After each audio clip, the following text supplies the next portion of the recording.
नमस्कार दोस्तों, Mithilanchal express channel में आप सभी का एक बार फिर से बहुत बहुत स्वागत है। एयरपोर्ट से बेतहाशा बढ़ रही फ्लाइट्स की रेट, दरभंगा हवाई अड्डे पर सुविधाओं के नाम पर कुछ भी नहीं।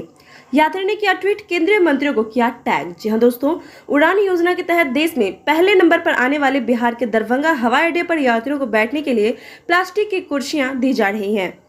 इसकी तस्वीरें शनिवार को शेयर करते हुए एक ट्विटर यूजर ने नाराजगी जताई और केंद्रीय मंत्रियों को टैग किया है। साल 2018 में केंद्र की उड़ान योजना के तहत इस हवाई अड्डे को आम लोगों के लिए खोला गया था। तभी से इसकी क्षमता और सुविधाओं में विस्तार किया जा रहा है। वैसे यहाँ हवाई अड्डा प्राधिकरण सुविधा के नाम पर यूजर डेवलपमेंट फीस (UDF) लेता है, लेकिन फिर भी यहाँ सुविधाओं की काफी कमी है।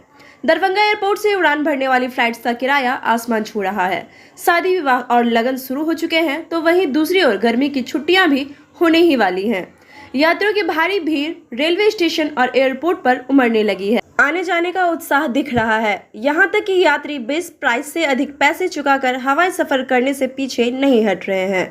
शादी ब्याह को लेकर रेट में भारी उछाल आया है, लेकिन इसके अलावा भी अन्य कार्यों के लिए दरभंगा एयरपोर्ट से हवाई यात्रा करने वाले यात्रियों की परेशानी बढ़ गई है। कारण साफ है कि महंगे किराए चुकाकर हवाई सफर करना सबके बस की बात बिल्कुल नहीं है। किराए की बात करें तो 5 मई को दरभंगा एयरपोर्ट से हैदराबाद का किराया आसमान छू रहा है और 5 मई को हैदराबाद का किराया 23,000 को पार कर दिया। वहीं दरभंगा से 5 मई को दिल्ली का किराया 8440 रुपए है और दरभंगा से मुंबई और अहमदाबाद का किराया भी बेस प्राइस से अधिक बढ़ गया है और 5 मई को मुंबई का 10,080 रुपए और अहमदाबाद का टिकट 12,795 रुपए में उपलब्ध है। अब यहाँ पे सवाल ये उठता है कि उड़ान योजना के तहत दरभंगा एयरपोर्ट से हवाई यात्रा करना लोगों के लिए महंगा क्यों साबित हो रहा है। लोगों को हवाई यात्रा के लिए मजबूरन पटना का रुख ही करना पड़ रहा है। दरभंगा से कम पैसों में पटना एयरपोर्ट से हवाई यात्रा करने की सुविधा उपलब्ध है। तो फिर मिलते हैं नेक्स्ट वीडियो में एक नए अपडेट के साथ। तब तक के लिए शुक्रिया।